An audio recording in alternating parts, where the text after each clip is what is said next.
She signed a marriage contract to pay her father's debt, but the CEO's only rule changed everything.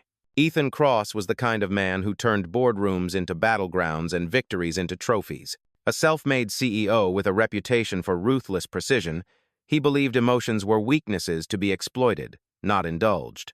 At 38, his empire stretched across the skyline of Manhattan, towering glass, endless meetings, and silence that he called peace. Control was his oxygen. Rules kept his world predictable, and his one unbreakable rule was simple: never get emotionally involved. That night, at a charity gala glittering with champagne and expensive laughter, Ethan's attention was drawn to a quiet conversation at the far end of the room. A man in his late 50s, pale and sweating beneath the crystal lights, was pleading with him. It was Mr. Reid, the owner of a small company on the verge of collapse. His voice trembled as he begged Ethan for an extension, for mercy, for anything that could save his employees and his family. Ethan's expression never changed. "Business is not charity, Mr. Reid," he said evenly, his tone calm but cold enough to cut glass. "You signed the contract. You knew the risks." Mr. Reid's hand shook as he set down his glass. "Please, Mr. Cross, if I lose the company, my daughter loses everything too." Ethan's eyes narrowed slightly, curiosity flickering for the first time. "Your daughter? She will do anything," Mr. Reid said desperately. "She just needs time to repay what I owe." The room seemed to quiet around them. Ethan tilted his head, studying the man with an unreadable expression. To most, it looked like sympathy. In truth, it was calculation. He could have walked away. Deals like this meant nothing to a man of his scale, but the words "she will do anything" hung in his mind like a challenge. Hours later, in the solitude of his penthouse overlooking the glowing city, Ethan poured himself a glass of whiskey and replayed the conversation. He did not need the money. What he wanted was something else: control, leverage, maybe even curiosity. His assistant's message arrived minutes later. Anna Reid, 26, recently graduated, caretaker for her ill father, no assets, no record of scandal. Ethan smiled faintly, a slow, deliberate curve of his lips. "A marriage contract," he murmured, testing the words like a game piece between his fingers. 6 months. Her father's debt cleared. It was not love. It was business, wrapped in sentiment and sealed with power. The next morning, Anna stood in the marble lobby of Cross Enterprises, clutching a folder of legal documents with trembling hands.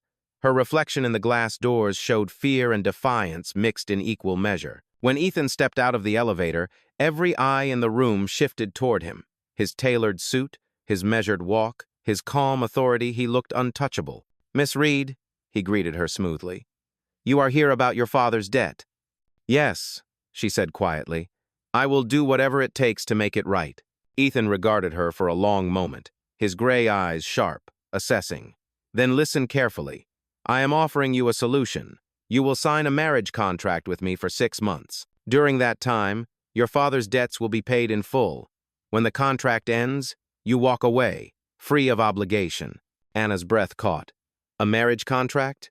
He nodded once. "Yes. There will be one rule: no emotions, no attachments. This is business, nothing more." Her heart pounded as silence stretched between them. Outside, the city lights shimmered against the glass like distant stars. Finally, she whispered, "If this saves my father, I will sign." Ethan extended his hand. "Then we have a deal." Their palms met her skin warm, his cold, and in that single handshake, 2 lives collided under the weight of pride, desperation, and a rule that would soon break them both. What neither of them knew was that this contract, written in ink and bound by control, would become the one thing neither could escape, and the rule that protected Ethan Cross's heart would be the very thing that shattered it. The ink was barely dry on the contract when Anna moved into Ethan Cross's penthouse. The elevator opened to a world that felt colder than glass white marble floors, chrome fixtures, and a skyline view that looked more like a kingdom than a home. Everything about the place screamed control. Every detail, from the color of the flowers to the time dinner was served, followed his rules. Ethan stood near the floor-to-ceiling windows when she arrived, his reflection blending with the city lights behind him. "This will be your home for 6 months," he said without turning around. "My assistant will provide your schedule. Breakfast at 7, dinner at 8. You will attend 2 charity events as my wife. Outside of those, you may do as you please within these walls." Anna hesitated, her suitcase clutched tightly in her hand. "Within these walls?" He faced her then, calm and unreadable. "Yes, I prefer order. You will find that freedom, Miss Reid, can create chaos." Her heart pounded, but she refused to look away. "I am not here to create chaos, Mr. Cross. I am here because I made a promise to my father." For a moment, something flickered behind his cold gaze, something like respect, quickly buried under steel. "Good. Then let us keep this simple." Days turned into a rhythm of silence. Ethan lived by a clock, each hour accounted for. Anna felt like she had stepped into a machine disguised as a home. The staff moved quietly, avoiding eye contact, as if warmth itself was forbidden here. In the mornings, she would sit near the large window, sketching in a notebook while Ethan read financial reports across the room. They rarely spoke. When she tried to ask a question, his replies were brief, efficient, and final. Yet sometimes she caught him watching her reflection in the glass, as if he was trying to understand why she was not afraid. One evening, a storm rolled across the city. Lightning painted the skyline silver, and the power flickered for a moment. Anna lit a candle and continued reading, her face calm in the dim glow. Ethan entered the room, surprised to see her there, unbothered by the darkness. "You are not afraid of storms?" he asked. She looked up, her tone even. "No, you learn not to be afraid of things you cannot control." The corner of his mouth twitched, almost a smile. "Control keeps people safe. Or lonely," she said softly. The silence that followed was heavier than thunder. Ethan walked closer, his footsteps steady on the marble. "You believe I am lonely, Mrs. Cross?" "I believe you built a fortress," she replied, her eyes meeting his, "and forgot how to leave it." Her words struck him harder than he expected. No one had ever spoken to him like that, not investors, not board members, not even friends. For the first time in years, Ethan Cross had no response. From that night, something shifted. He found excuses to speak to her small talk at breakfast, casual remarks about her father's health. She answered politely but never sought his company. Her calm independence both irritated and intrigued him. When she received a call from her father one afternoon, he overheard her laughter, gentle, sincere, full of warmth. It startled him. He had forgotten what laughter sounded like when it was real. Later, he asked, without looking up from his papers, "He is recovering well?" "Yes," she said, smiling faintly. "Because of your help. Thank you." Ethan froze for a second. Gratitude was not something he knew how to receive. "You do not need to thank me. It was part of the agreement."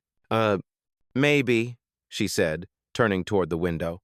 "But sometimes kindness does not need to be written into a contract." That night, Ethan found himself standing by her door, listening to the faint sound of music from inside.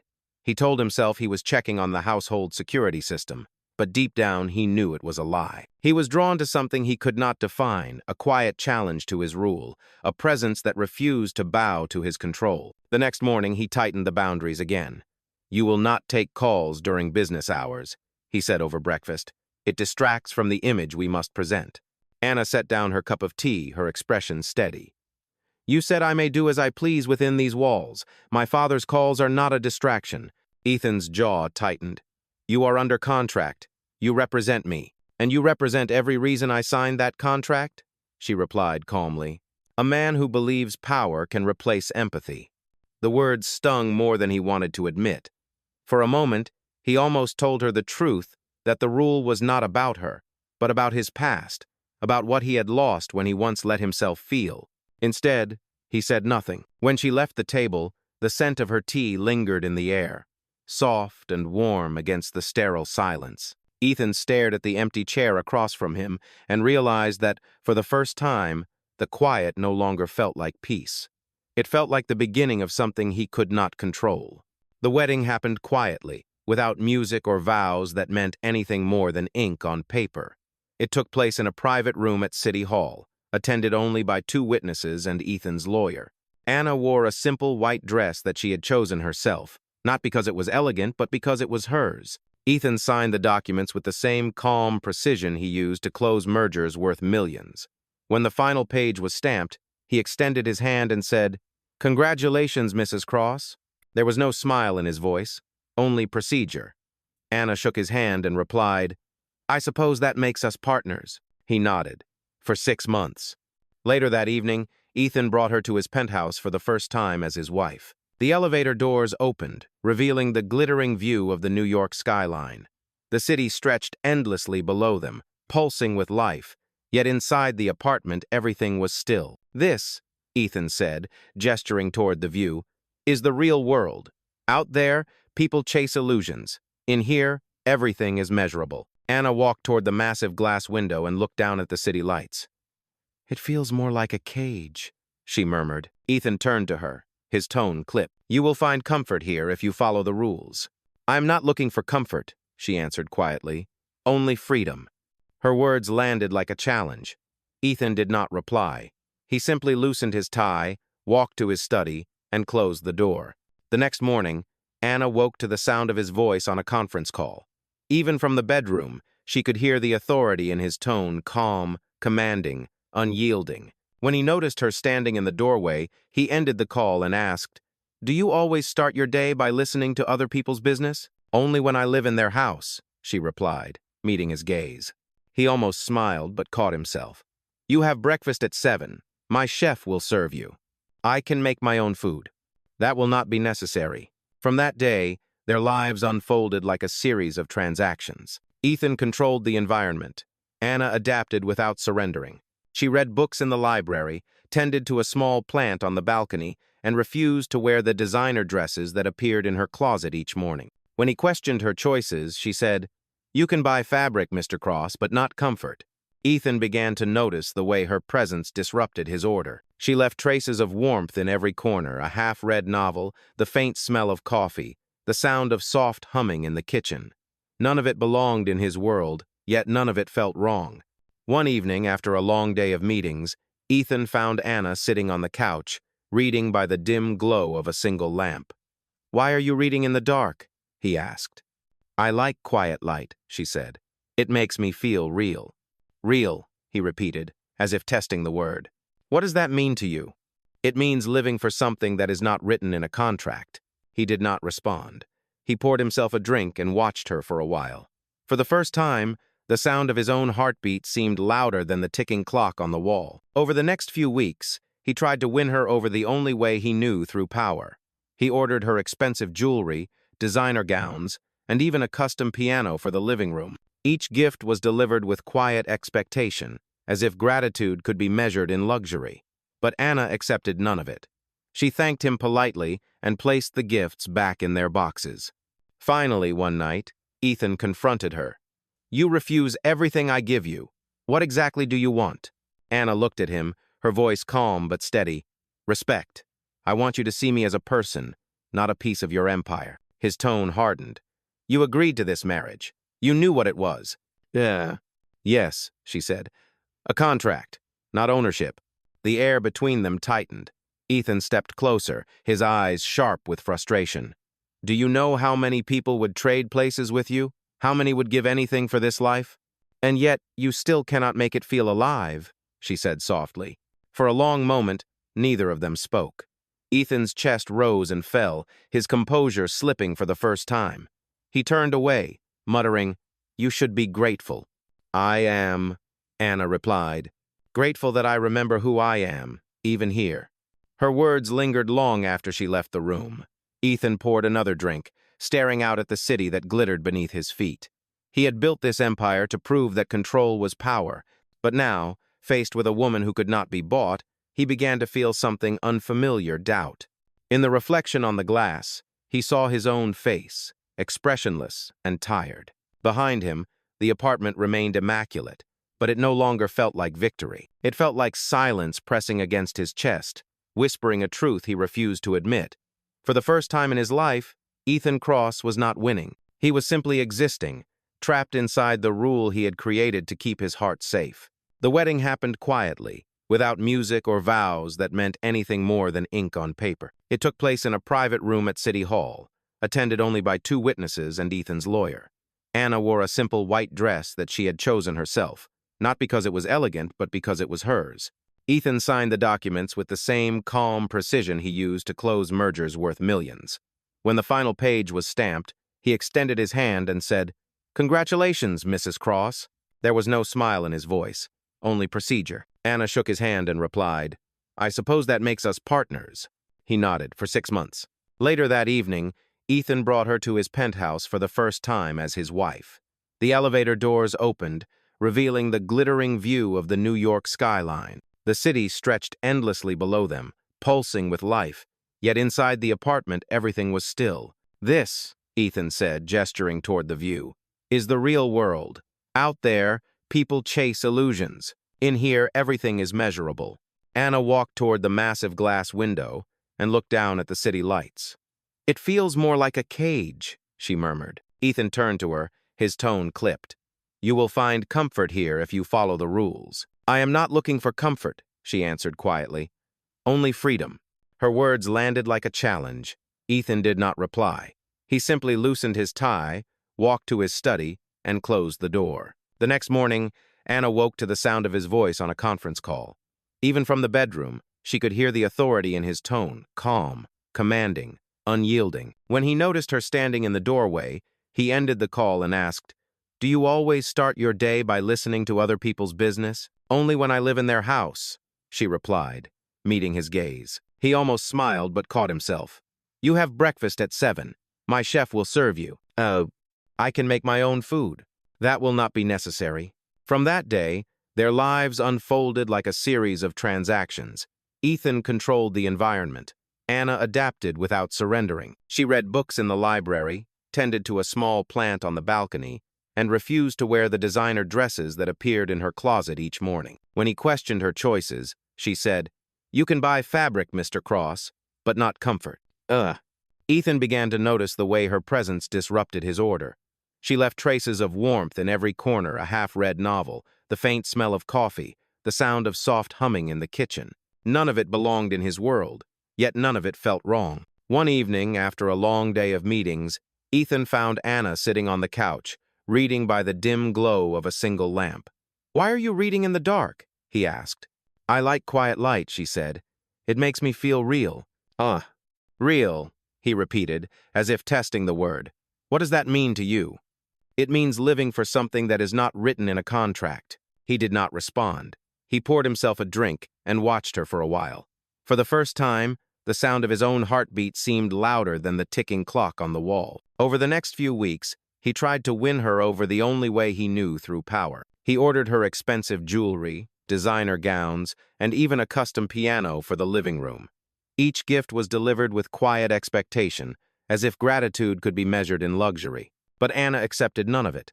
She thanked him politely and placed the gifts back in their boxes. Finally, one night, Ethan confronted her.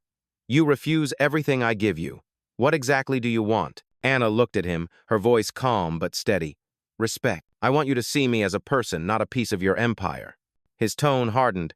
You agreed to this marriage. You knew what it was. Yes, she said. A contract, not ownership. The air between them tightened. Ethan stepped closer, his eyes sharp with frustration. Do you know how many people would trade places with you? How many would give anything for this life? And yet, you still cannot make it feel alive, she said softly. For a long moment, neither of them spoke. Ethan's chest rose and fell, his composure slipping for the first time.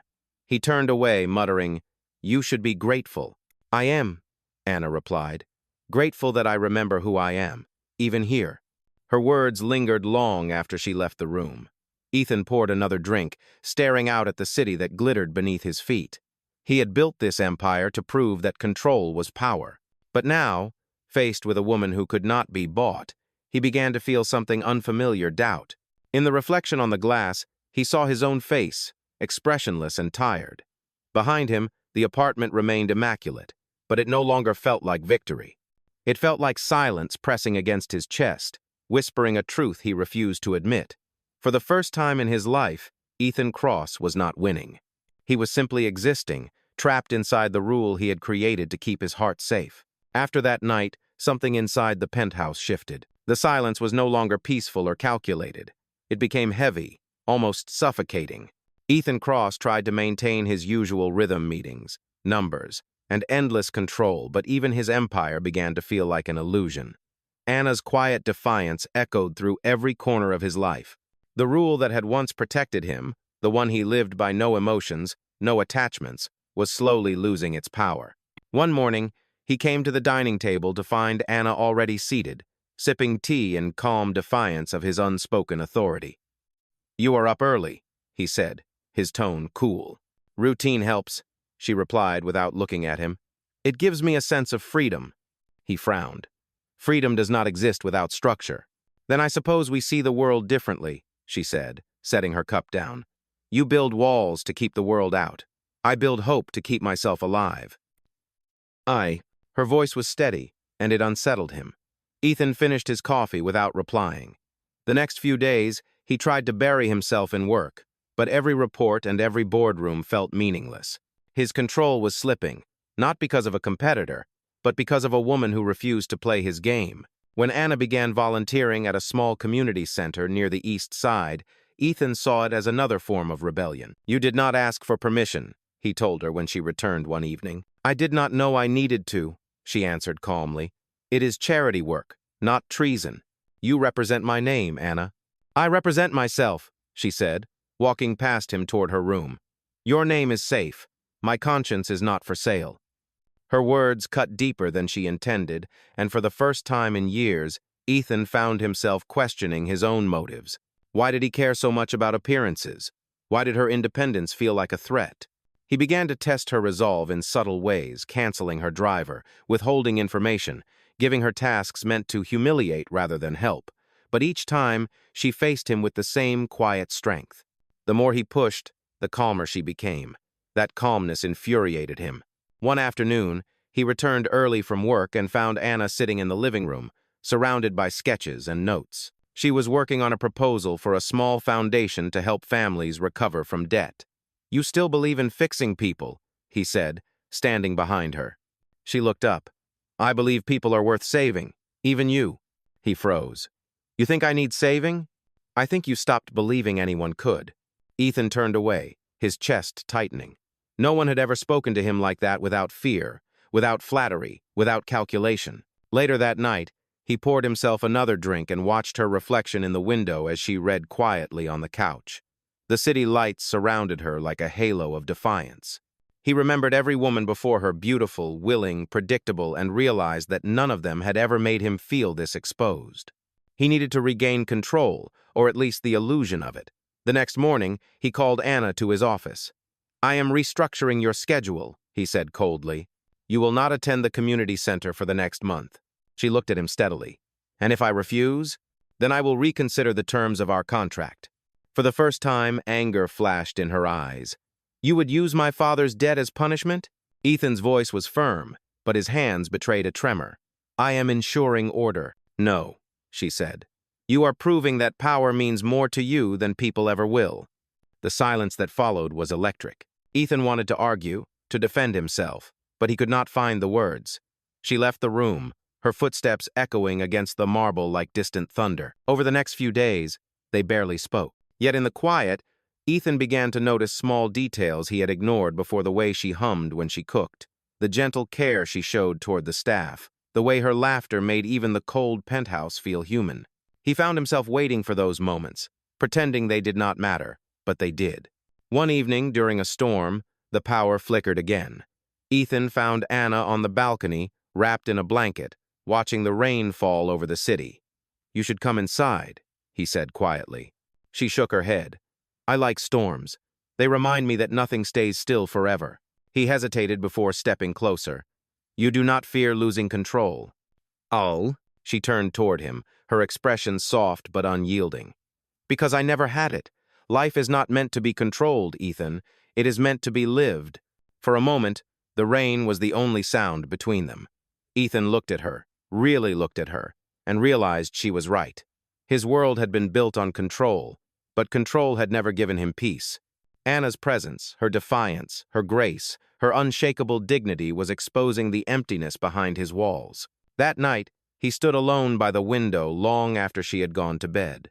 The storm had passed, leaving the city glowing beneath a thin veil of mist. He whispered the words he could not say aloud. "What have you done to me?" He had thought he could contain her, manage her, win her. Instead, she had become the mirror he could not escape, the proof that all his power, all his rules, and all his silence had built nothing but isolation. And though he would never admit it, Ethan Cross knew the truth at last. The contract had begun as a test of her obedience, but now it was becoming the test of his own humanity. In the days that followed, the air inside the penthouse grew colder, not because of anger, but because of distance. Ethan Cross returned to his routine, but every report, every meeting, every signed contract felt meaningless. He could command markets and bend men to his will, yet he could not make Anna look at him the way she had before. Anna had stopped trying to argue or explain. Her silence was not surrender, it was strength. She spoke only when necessary, her words polite but hollow. Ethan could not stand it. He had always preferred control over chaos, but this quiet indifference was something worse. It was defeat. One evening, he watched her from across the dining table. She ate slowly, lost in her thoughts, as if his presence meant nothing. "You have barely spoken in days," he said finally. "There is nothing left to say," she replied softly. He leaned forward, frustration cutting through his voice. "You are my wife." Her eyes met his, calm and unwavering. "By contract, not by choice." Ethan clenched his jaw. "You think this silence will change anything?" "It already has," she said. "You are finally listening." The words hit him harder than any shout could. He stood abruptly, pushing his chair back, and walked toward the window. The reflection staring back at him was not the powerful man he once admired. It was a stranger, haunted, restless, and hollow. Behind him, Anna rose from the table. "I will not fight with you anymore, Ethan," she said quietly. "I am done trying to fix a man who refuses to see that power is not love."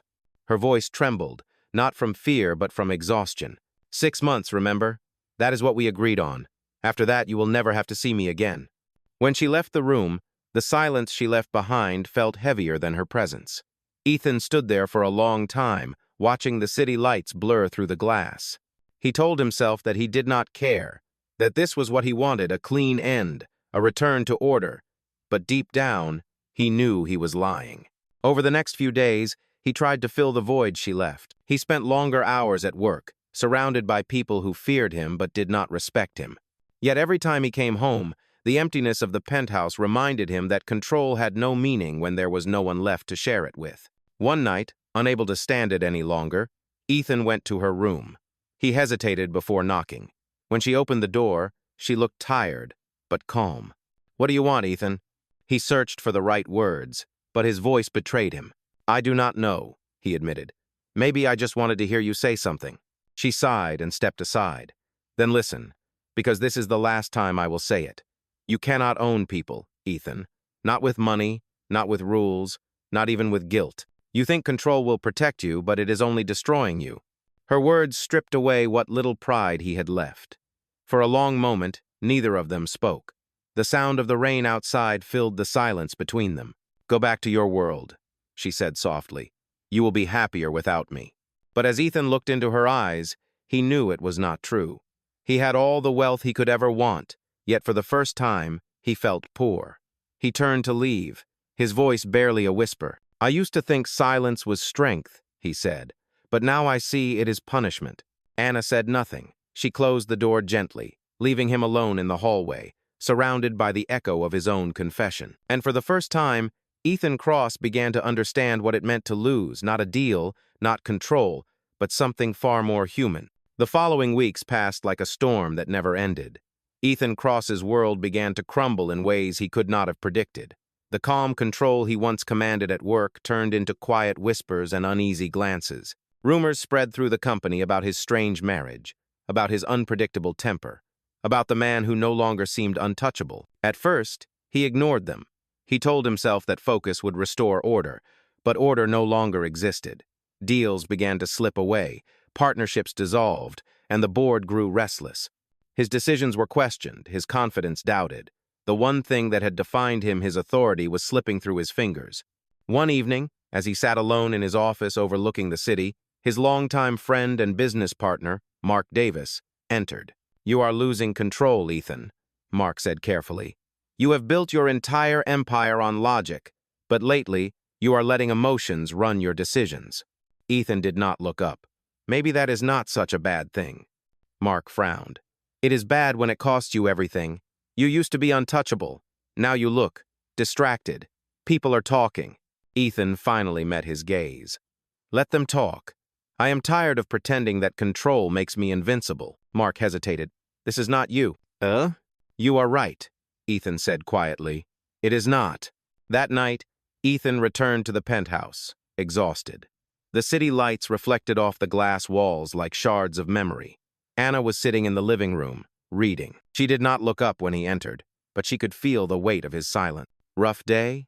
She asked softly, her tone more neutral than caring. Something like that, he replied. I am beginning to understand what it means to lose. She closed her book. Then you are finally learning. He looked at her, the anger gone from his eyes, replaced by something heavier regret. You think I deserve this, do you not? Anna's voice was steady. Deserve is not the word I would use. But actions have consequences. You built your life on taking, Ethan. Now life is taking back. He sat down across from her, the distance between them feeling wider than the entire city. When I started this, I thought I was in control. I thought I could decide what mattered. But now, I am not sure of anything. Anna's expression softened, but only slightly. Control is not certainty. It is fear disguised as power. You have spent your whole life running from fear. Ethan exhaled deeply. And what happens when the fear catches up? Then you have a choice, she said. You face it, or you let it consume you. For a long time, he said nothing. The only sound was the faint hum of the city below. Finally, he whispered, I do not know how to face it. Anna looked at him for a moment, her eyes filled with quiet sadness. You start by admitting that you cannot fix everything. The words lingered in the air like a verdict. Ethan looked away, his reflection distorted in the glass behind her. He had spent his entire life believing he could outthink, outmaneuver, and outlast anyone. But this loss of control, this unraveling of his certainty was something his mind could not conquer. In the days that followed, his business troubles deepened.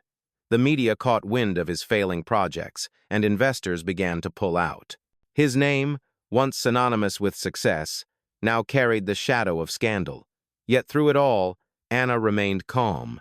She did not mock him or offer false comfort. She simply watched as the walls of his empire began to collapse. One night, he found her standing on the balcony, the wind tangling her hair as the city glimmered below. You do not seem surprised, he said quietly. I am not, she answered. You have always believed that control could protect you, but it never could. It only delayed the fall. He stepped closer, his voice low. And what if I told you I do not want control anymore? She turned to him, her eyes searching his face. Then maybe there is hope for you after all. For the first time in years, Ethan felt something shift inside him, a crack in the armor he had built so carefully. The wind brushed against them, cold and sharp, but it carried a strange sense of peace. When they went back inside, he found himself speaking without calculation. I do not know if I can fix what I broke, he said, but I want to try, not for my company, for me. Anna regarded him silently, then said, Change does not start with words, Ethan. It starts with choices. That night, after she went to bed, Ethan stayed awake, staring at the ceiling. His mind replayed every decision, every betrayal, every victory that had cost him a piece of his humanity. He realized that the true collapse had not been his company, it had been himself. As dawn broke, the city below glowed gold and gray. Ethan walked to the window, his reflection framed by the rising light. For the first time in his life, he did not see a conqueror or a man defined by rules. He saw someone standing at the edge of change. He whispered to the quiet morning, maybe losing everything is the only way to learn what truly matters. And as the sun rose over New York, Ethan Cross finally faced the truth that had followed him all along. The greatest empire he had to rebuild was not made of glass and steel, but of heart and forgiveness. The nights grew longer after Ethan's empire began to fall apart. The penthouse that once symbolized power now felt like a cage echoing with his own thoughts. The silence, once his ally, had turned into a punishment he could not escape. Even the city below seemed indifferent, its lights flickering like reminders of everything he had lost. He spent hours in his office, staring at files he no longer had the strength to read. Every number, every deal, every contract felt meaningless now. Ethan Cross, the man who once ruled entire boardrooms, was finally facing the one battle he could not win himself. Anna watched the change from a distance. She saw the exhaustion in his face, the way he lingered by the window long after midnight. She did not offer comfort. She knew that this was a storm he needed to endure alone. One night, however, she found him sitting in the dark, his head buried in his hands. "Ethan," she said softly, "when was the last time you slept?" He looked up, his eyes hollow. "I do not remember. Every time I close my eyes, I see what I have done, the people I ruined, the lives I destroyed. Your father's company was just one of many." Anna walked closer but kept her distance. "You cannot change the past. You can only decide who you will be now." He let out a bitter laugh. "And who am I now, Anna? A man who traded everything for control and lost both? A man who hurt the only person who saw through the mask? You are the man who still has a choice," she said firmly. "That is more than most people ever get." For a moment, neither of them spoke. The city lights cast soft reflections across the room, and in that fragile silence, something shifted between them. Ethan's pride had finally cracked, and beneath it was the truth he had spent a lifetime avoiding. The next day, he did something no one expected. He called an emergency meeting with his board of directors. The executives arrived tense, expecting another display of power. Instead, they found a man ready to surrender it. Ethan stood before them, his voice steady but quiet. "I built this company on control, not trust. And now I see that control without purpose destroys everything it touches. I am stepping down as CEO effective immediately." The room erupted in disbelief. Mark Davis, his oldest friend, looked at him in shock. "Ethan, think about what you are doing." "I have thought about it," Ethan said. "For the first time in years, I am thinking clearly." He walked out before anyone could stop him. For the first time in his life, he felt light, terrified, but free. That evening, when he returned home, Anna was on the balcony, watching the sunset paint the city in gold and fire. She turned when she heard him behind her. "You left your throne," she said quietly. "I did," he replied. "I thought it would feel like losing, but it feels like breathing." She smiled faintly. "Maybe that is because you finally stopped trying to control the air." Ethan stepped closer, his voice soft but sincere. "I do not know what comes next, but I want it to be real. No contracts, no rules, just truth." Anna looked at him for a long moment, searching his face for the arrogance that used to define him. It was gone. All that remained was honesty. "Then start there," she said. "Be the man who chooses truth over control. The rest will follow." As the sun disappeared behind the skyline, Ethan realized that this was not the end of his story. It was the beginning of one he should have lived long ago, the story of a man learning to rebuild, not with power, but with humility. And for the first time, he felt peace not from victory, but from surrender. Days passed after Ethan's resignation, and for the first time in years, the world around him moved without his control. There were no meetings, no urgent calls, no numbers demanding his attention. The noise that once filled his life had vanished, leaving only quiet, an unfamiliar peace that frightened and calmed him at the same time. He began to notice small things he had long ignored: the sound of rain against the glass, the rhythm of the city at dawn, and the warmth of sunlight that crept into his empty office. Without the weight of power, the man who had built an empire began to feel human again. Anna saw the change in him. He no longer carried himself like a man who needed to prove anything. He still rose early, still moved with purpose, but the sharpness in his voice was gone. In its place was something gentler, an understanding that control was not strength, and silence was not peace. One morning, Ethan walked into the kitchen with a bouquet of white peonies in his hand. Anna looked up from her coffee, surprised.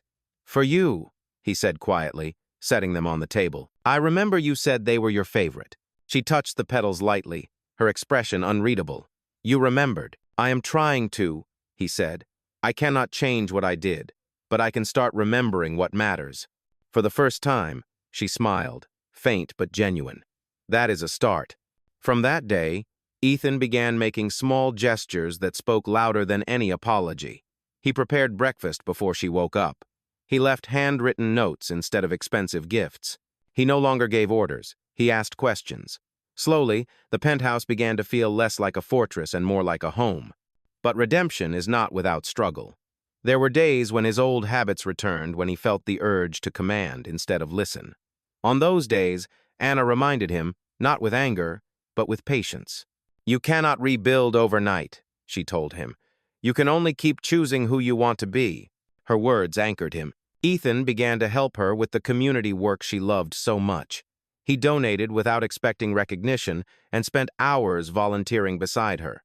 The people who once feared his name began to see him differently. He was no longer the ruthless CEO who demanded obedience, but the man who quietly listened and helped without question. One afternoon, after a long day at the community center, Anna found him cleaning tables with a group of volunteers. He looked up, sweat on his brow, and smiled an unguarded smile that reached his eyes.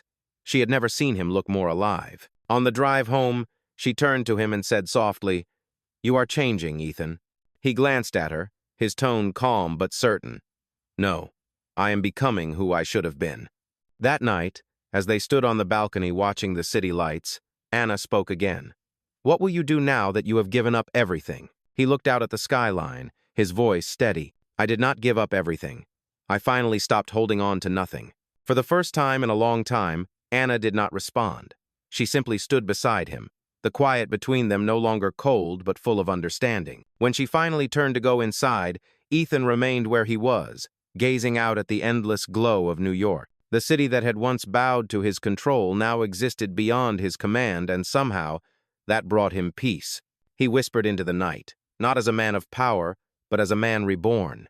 Maybe this is what freedom feels like. And for the first time, Ethan Cross did not feel the need to control it.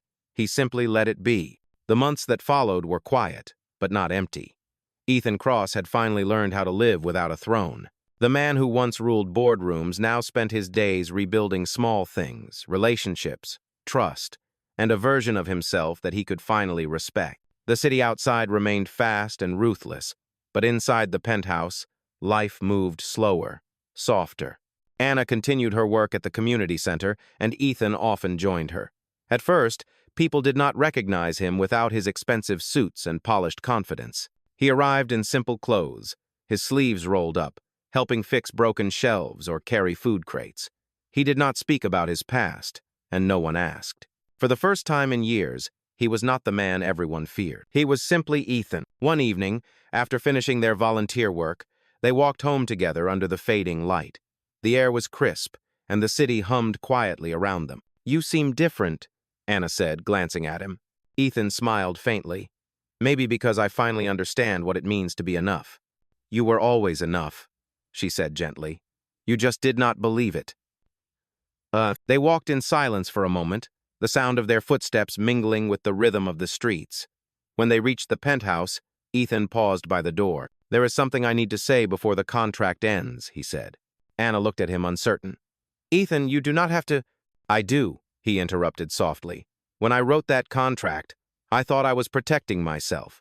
I told you there would be one rule, no emotions, no attachments. I believed that rule would keep me safe, but it only kept me empty." He took a deep breath, his voice steady but full of quiet pain. "You showed me that control without compassion is nothing but fear. You made me see that love is not a weakness. It is the only thing that makes any of this worth surviving." Anna's eyes softened, but she said nothing. She could see the truth in his face. He was no longer the man who demanded obedience or feared vulnerability. He was simply a man standing in front of her, stripped of pride and pretense. "You do not owe me anything," she said quietly. "You have already changed." He shook his head. "Change is not enough if I do not tell you what you deserve to know." The silence between them deepened, filled with the weight of all the moments they had lived in half-truths. Finally, Ethan spoke again, his words almost a whisper. "I love you, Anna. Not because you saved me, but because you saw me when no one else did." For a long time she did not move. Then she reached out, taking his hand gently. "You did not need to say it," she said softly. "I already knew." He looked down at their hands, hers warm, his trembling, and for the first time, he did not try to control what came next. He simply let the silence settle, knowing it was not distance this time, but peace. That night, they stood together on the balcony, the same place where so many of their arguments had begun. The city stretched before them, vast and alive, no longer a symbol of power but of possibility. Ethan turned to her. "The contract ends tomorrow," he said quietly. Anna nodded. "Then let us end it the way it should have begun, with truth." He smiled, a small, grateful smile that reached his eyes. "No rules?" "No rules," she said.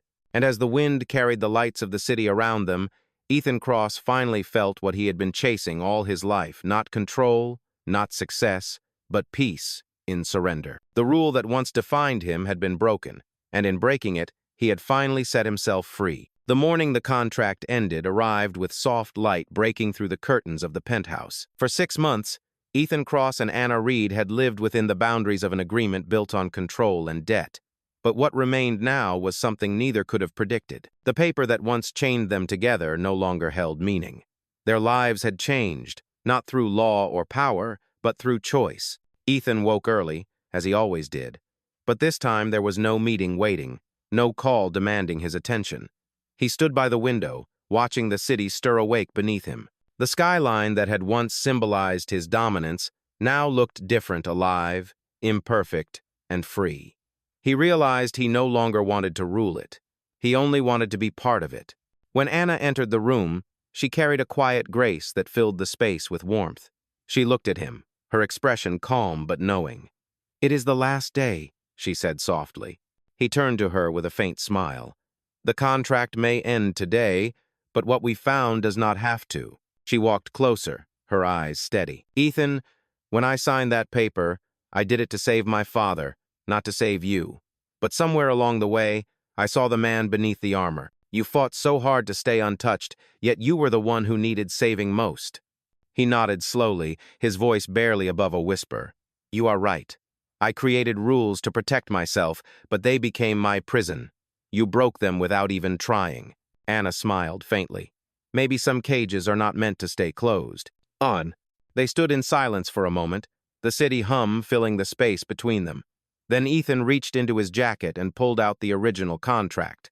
The pages were worn, creased from being read and reread, but his signature was still bold. He held it out to her. "It is over," he said. "I want you to have this." Anna took the papers and looked at them for a long time. "It was never the contract that defined us, Ethan. It was what we did after we signed it." He met her eyes. "Then let this be our ending and our beginning." Without hesitation, she tore the papers in half. The sound was small but final, echoing through the penthouse like a breath released after too long. Later that afternoon, they walked together through the streets of New York, blending into the crowd like ordinary people. For the first time, Ethan did not stand apart from the world. He moved within it. The people he passed no longer bowed their heads in recognition or fear. He was no longer the untouchable CEO of Cross Enterprises.